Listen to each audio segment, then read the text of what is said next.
So, hey everybody, welcome to another of our studies that AMP Ministry is doing on A Year in the Red, a study of the parables that Jesus taught. This week it's a very interesting parable, one that really means a lot to me. Sometimes I've actually felt I've gone through it, but this week's study is pretty special. The study, we're going to dive right into it so we don't waste too much time, but it's actually found in Luke 15. It's a parable Jesus talks about. I'm sure many of you have heard of it. It's actually the parable of the prodigal son. So without wasting any time, I'm going to go ahead and start reading. It's found in Luke 15, verse 11. It says, "Then he said, a certain man had 2 sons, and the younger of them said to the father, 'Father, give me the portion of the goods that falls to me.' So he divided them to he divided his livelihood.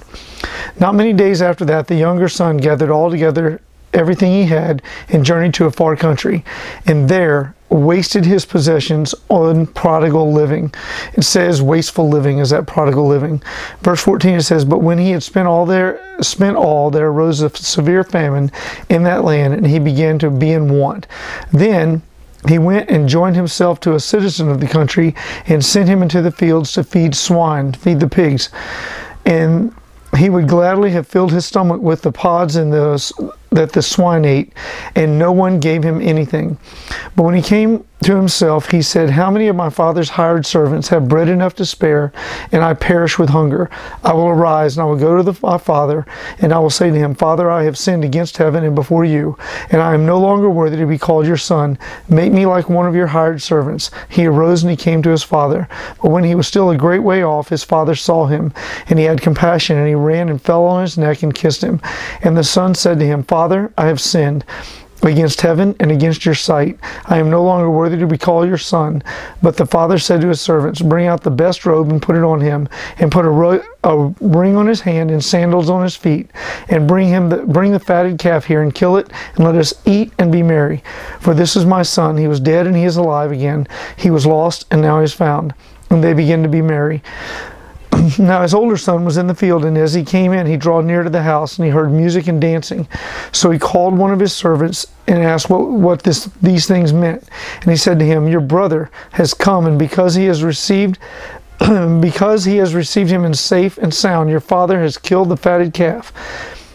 But he was angry, and he would not go in. Therefore his father came out and pleaded with him. So he answered and said to his father, "Lo, these many years I have been serving you.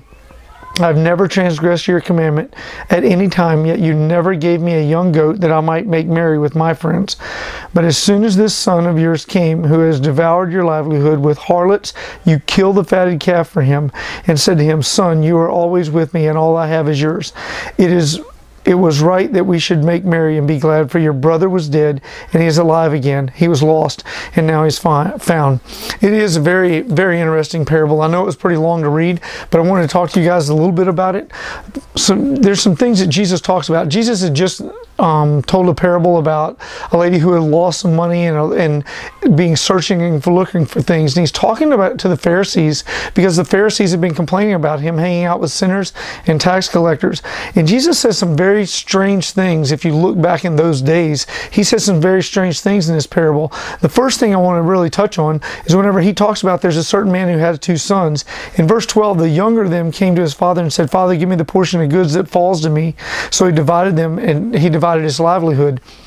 Basically, if you were a Jew living in these days, what Jesus was talking about, he was actually saying was, listen, there was this son who went to his father and said, it would be better off if you were dead so that I could have everything that was supposed to be coming to me.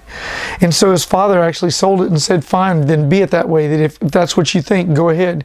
So these Jews, as they're sitting there like this, saying, hey, this is nothing that a son would actually say. Because the Pharisees as they're hearing this, they would have thought to themselves, well, that son should be stoned for treating his father like that. Then he goes on and it says he wasted, in verse 13, he wasted his possessions with prodigal living. If you listen to what this is going on, Jesus says, and then he wasted it. It doesn't say that he wasted it on prostitutes or anything. He says prodigal living, wasteful. He just wasted the money. He didn't invest it. He didn't do anything. everything. He took what was supposed to come to him when his father died and just wasted it on living.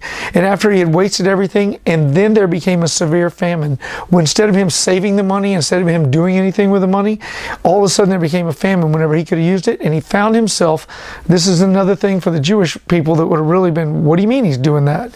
But it was wrong. It was a sin for the Jews to actually even touch a pig. Yet Jesus is saying in this parable, this young son became so much in need that he actually took a job not only touching pigs but feeding them, and reached the point where he would have gladly taken what they were being fed and ate it. And so at this point the Pharisees going, oh my gosh, here's another reason why this son is horrible. And Jesus keeps going all the way through here, and then he reaches to the point where the son says, if I could just go back, I realize I don't deserve to be my father's son, but if I could just go back. My father's servants, they don't thirst for anything, they need any drink, they don't hunger for any food. If I could just go back and be one of those servants. So he goes, and this is the weird thing about what Jesus says in this parable, that as the boy gets close, the father had been out there searching for him. The father had stayed out there and looked, and as the son came close, it says that he ran out to meet his son. It said in verse 21, it says in 20, he arose and came to his father, but when he was still a great way off, his father saw him, and he had compassion, and ran and fell on his neck and kissed him. Can you imagine that? The father, knowing that his son was going out, not knowing anything that was going on with his son, where he was, his father just kept an eye every day, just looking to see if his son was coming back. And here's what happens. As he's still far away, the father runs and greets him. He hugs him. He kisses him on the neck. An unbelievable greeting. And then the son says, listen, Father, I don't deserve to be this. And then the father pretty much says, nonsense. Don't worry about that. And his father throws a huge party. They finish this parable by talking about Jesus. Really, the meat of this parable is what ends up taking place is there's a brother here. And instead of this brother also having the same compassion on his son, on his brother who was lost, instead of his having the same compassion his father had on his son, his brother became, his brother was greedy. His brother was just angry that his father would welcome his son back so much, so easy. He was just very angry about it. And the father actually has to come out and talk to the son and said, listen, all that I have is yours. Everything that I have is yours. However, your brother we thought was lost is alive. We thought he was dead. He's still alive. Come in and rejoice and be happy that your brother's coming in. There's a bunch of things in this parable that Jesus looks at, and he really tries to sort of almost slap the Pharisees back in the face, saying, listen, you spent so much time being religious that the lost are coming back to, Jesus is saying the lost are coming back to me.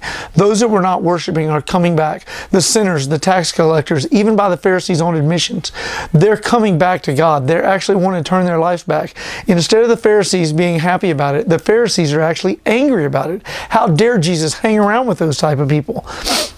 Whenever I read this parable, whenever it thinks about me, there's a lot of things I can talk about. One, I would tell you that I was the prodigal son.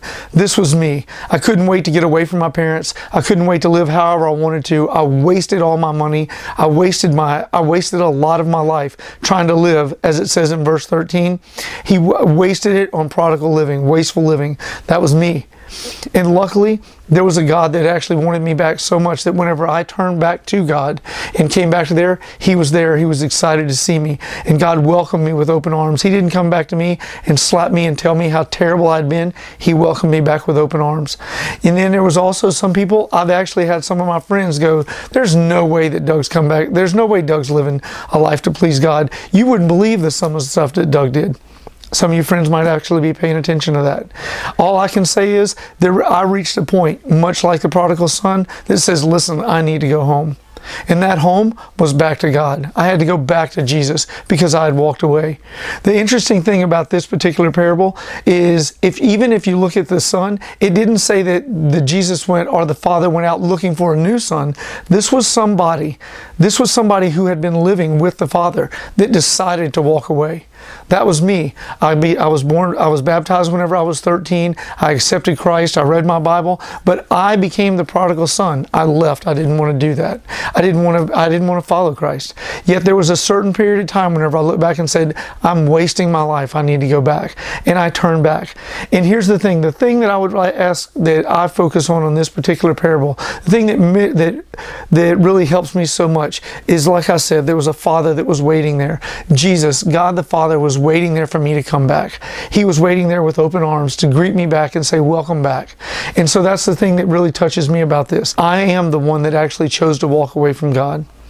I don't know where you guys are. I know that many of you go to camp. Y'all come back to camp every year. I know that some people accept Christ, and what you do is you go back to school, and all of a sudden the temptations, everything around you at school, cause you to actually start living like it says in verse 13, the prodigal, wasteful living. My challenge to you guys this week is this. Understand that God is sitting there waiting for you to come back wholeheartedly. I know if you're watching this video, you're probably not one of those people, but there's people that are out there that are living that prodigal living. And then that brings us to the last part of this parable. We can't be like the brother. We can't be like the brother that's so angry because those people that are living that prodigal living just need to be brought back. The last thing I would tell you about this parable is this. It's very nice.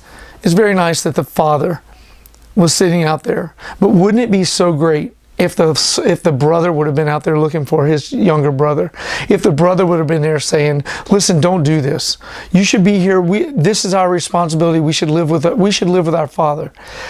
You and I, we're the brothers in this parable now. And we have one of two options. We keep living our life and not worry about our younger brother or those people that have accepted Christ and are now living that prodigal living. We can choose to be like the brother, or we can actually say, you know, we're worried about those people. We need to go get them. We need to actually go out there and show them that we love them. My challenge for you, same thing this challenge for me this week, is this. Which one of the people in this parable are you? Are you living the prodigal life the way the younger brother did? Or you just want to do everything you can right now, understanding there's going to be a famine coming soon. There's going to be a famine. And what's going to happen is, hopefully it will not get so bad that you actually get back to say, I need to go back to the Father. Or are you the brother? Are you the brother that's not really worried about your younger brother? You're so angry that he left you to go out there and live the wonderful fun life and left you there to do the work. We should not be that resentful. We should not hold that resentment and that anger, because in my opinion, in this parable, the older brother was just as wrong, if not more wrong, than the younger brother. The younger brother came back. The father also had to go get the older brother. The father had to walk outside and get the older brother and say, come inside, be happy. Be happy that was lost is now found. Hey, that's my challenge for you guys this week. It is a pretty deep parable. We could probably spend months on it. And there's so many things I'd really like to tell you about the parable. We don't have a lot of time. Hope you guys enjoyed it. Stay tuned with us every week. A Year in the Red, study of the parables of Jesus.